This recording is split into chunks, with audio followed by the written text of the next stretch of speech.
So Runway ML continues its run of like freight training down AI imagery and video. This time around, we've got some big updates to their reference feature, and they definitely cooked on this one. Today, we'll take a look at it in action, plus some really interesting use cases via community showcases. Plus, Luma Labs have expanded in that, well, we have frame expansion in Dream Machine. Lots of cool stuff to check out there.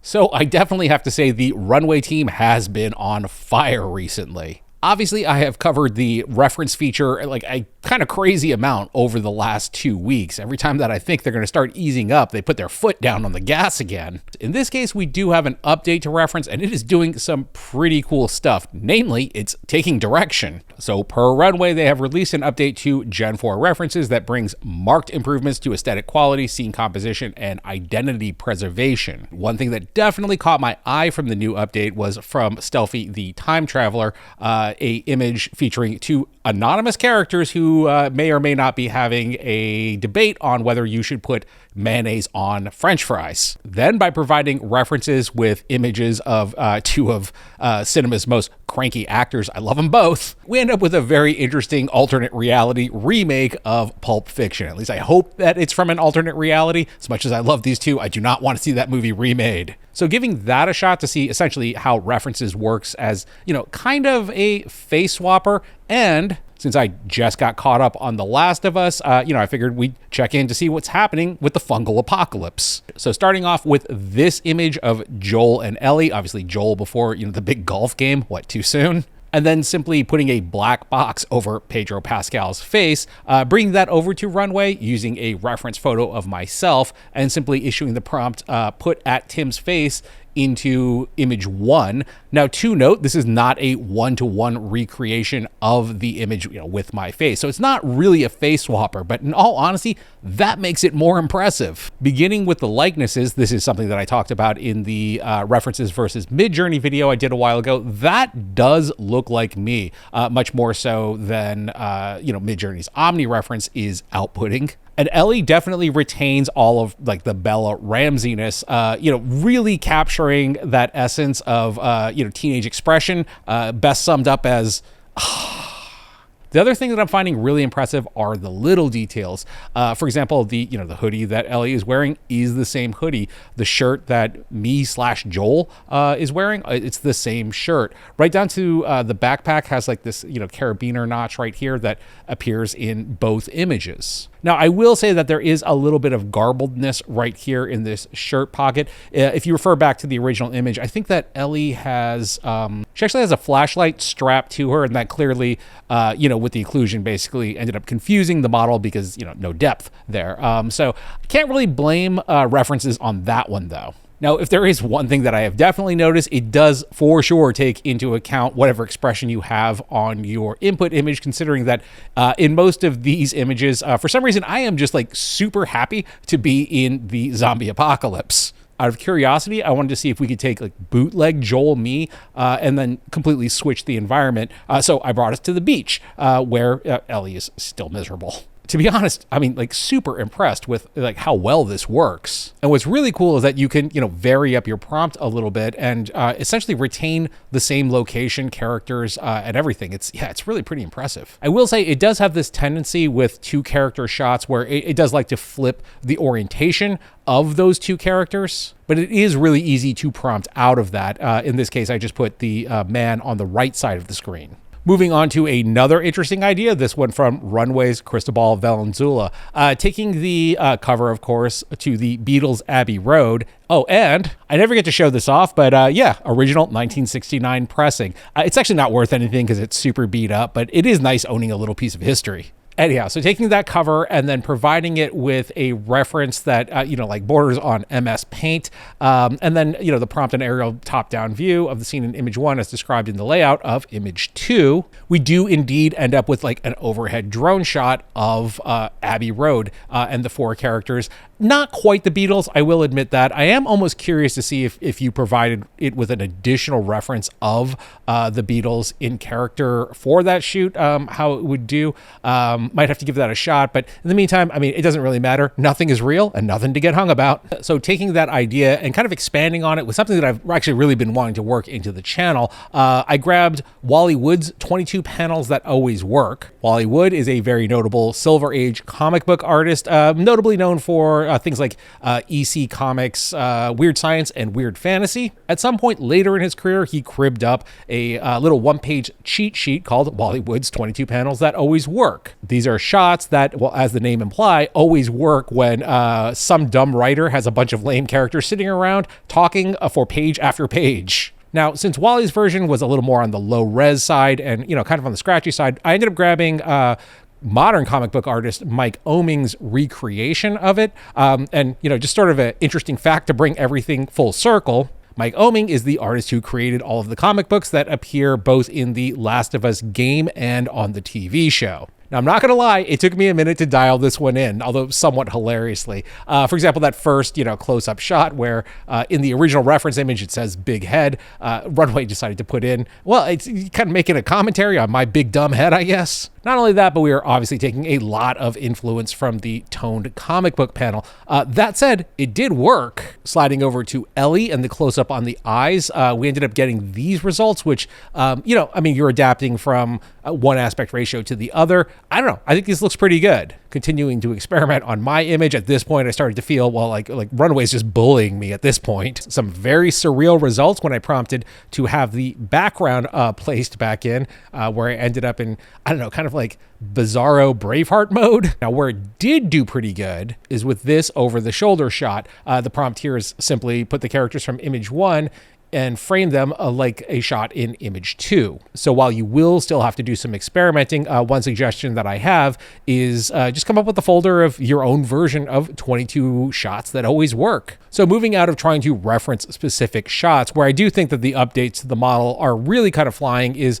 using it as kind of a storytelling explorer. So taking this Midjourney generated image, we did a few videos back of like our cyberpunk Viking warrior, and then bringing her into Runway, we ended up with these as a result, which I kind of think of as the Runway References version of her. Now, the interesting thing that we can do here is using very simple language. I can prompt for give me some cinematic establishing shots of the city in image 1 and end up with results like these. To me, that's one of the best updates that Runway has introduced here, is that it feels a lot more like a support tool, not conversational, like you say like ChatGPT, where you kind of have to argue with it with your images, but rather you can provide it with direction very simply. Overall, it just kind of feels less like you're wrestling with things. For example, I wanted to take our girl out to a cyberpunk outdoor market in the city. So I just, it was like, give me some cinematic establishing shots of an outdoor market in image 1.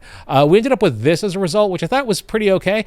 It's a little squishy, I'll give you that. But you can always take it through a creative upscaler. From there, we find our girl haggling with some vendor. For some reason, References ended up putting this dude in sitting next to her. I thought it was pretty funny. Like, don't worry, I can help you negotiate this. And like you can see by her fingers, she's just like, I got this. We got a reverse angle of our Viking vendor. Is Viking cyberpunk a thing? I don't know. If not, I'm calling it. And ultimately, our story rounds out with our girl and this guy, because I liked him so much, going out and doing some day drinking, as cyber Vikings will. Moving over to some really interesting community updates. Timmy from Runway, actually, once again, showcasing just that this really works as like kind of a narrative and storytelling tool. Giving this image, what if the refrigerator shown in image 2 belonged to the person in image 1? Show me what's inside the refrigerator, and we end up with this as a result, which is pretty. I don't know, it's pretty interesting to me. She definitely needs to get more protein in her diet, and for the love of God, put that watermelon in some saran wrap. Alex G New Media ran across a pretty interesting trick here, taking this image of an apartment that I'm never going to be able to afford, then desaturating it and adding in just a little bit of color here, then providing it with a reference character along with a prompt of like put the man in that colored area, and we end up with this as a result, which is that's pretty on point. It is a little cropped in. I'm not sure if Alex did that or if that's the Runway output, but either way, pretty pretty on point. And finally, Dante Manuel DeSantis puts together slightly more of an elaborate composition here.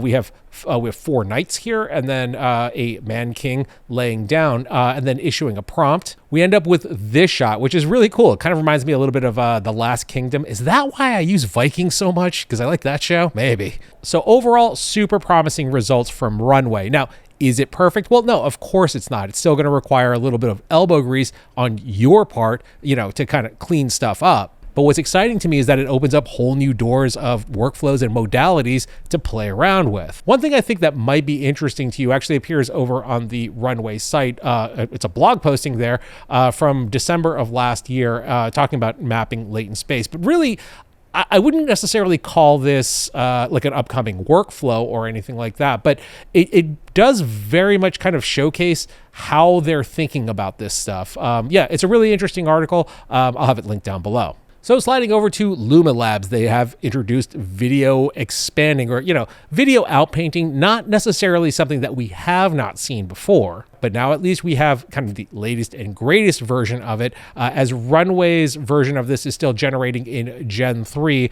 whereas this is generating in Ray 2. So kicking this off with one of my favorite widescreen examples from Sergio Leone's Once Upon a Time in the West. It's so good. If you haven't seen this movie, high recommend. A little bit on the long side, but definitely worth it. Yeah, this is such a masterclass in minimalism and movement and storytelling. That's just it's a great shot. So reframing this into an additional 21:9, so we've actually expanded on both sides. Luma holds up pretty well here. I mean, we get even more widescreen. Granted, the shot is now taken down to 10 seconds, but still, I think it does a pretty serviceable job here. Now, what happens when we take this and we continue to expand on it? Well, here is definitely where we start to get some like hallucinations on the side, some chop and some morph. You'll see over here. Yeah, we go really soft over here. This is pushing it pretty hard. So I don't know if you necessarily go this far, but it still kind of works. Now, I do think that it does do pretty well with synthetically generated material. This is a VO2 output of our, noir detective standing in a back alley. So all you have to do is come down to the reframe button down here. You have choices between 9:16, 3:4, 1:1, 4:3, 16:9, and 21:9. Interestingly, you can also reframe or kind of compose your image as well, which is pretty handy. I'm just going to leave that in the center. I'm going to leave it promptless. There is a preview button down here, which is pretty handy. So that ends up giving us 4 choices for our starting frame. So it's a nice little quality of life thing here. So we'll hit apply and we end up with this, which, no complaints. It looks pretty good. Yeah, everything about this looks pretty solid. So I will say that there are some interesting quirks, possibly something that you can turn into like an advantage if you want to.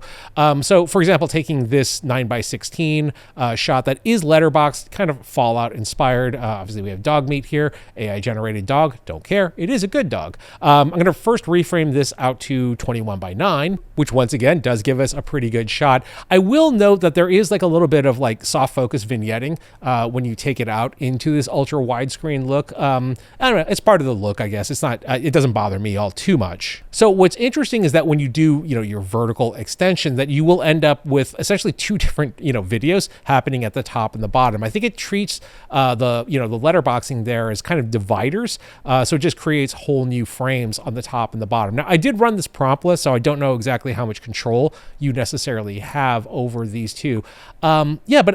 It's actually kind of neat though. And then when we take that vertical video out and we expand it back out to 16:9, you of course end up with, generations on the sides as well. I don't know. It's kind of interesting. I don't necessarily know what narrative use case you might have for this, but I think that if you play around with prompting, you can end up with some pretty interesting stuff. This is something that might be kind of cool for like an installation piece as well, especially if you get this looping correctly. I don't know, play around with it, see what you come up with. Now, this was a really interesting generation. So again, going back to me and Ellie, I ended up running a vertical and horizontal expand on this, kind of creating like a big, almost like IMAX kind of look to it. And then running this, and this was, a pretty solid generation. This was done in VO2, but promptless, look what happens at the end. Now, I'm definitely not trying to get anybody in trouble here or anything. I'm just fascinated by this in that, again, this generation was run completely promptless. So there was nothing in there to indicate Joel, Ellie, or The Last of Us. And yet somewhere in the Ray 2 model, like, it kind of knows. That's the thing that fascinates me is how good these video generators are getting at sort of identifying what they're looking at. Even if that thing isn't exactly what the thing is, it still knows it's the thing. Does that make sense? I think it makes sense. Let me know in the comments if it doesn't make sense. In the meantime, I'm going to go grab some more coffee. I thank you for watching. My name is Tim.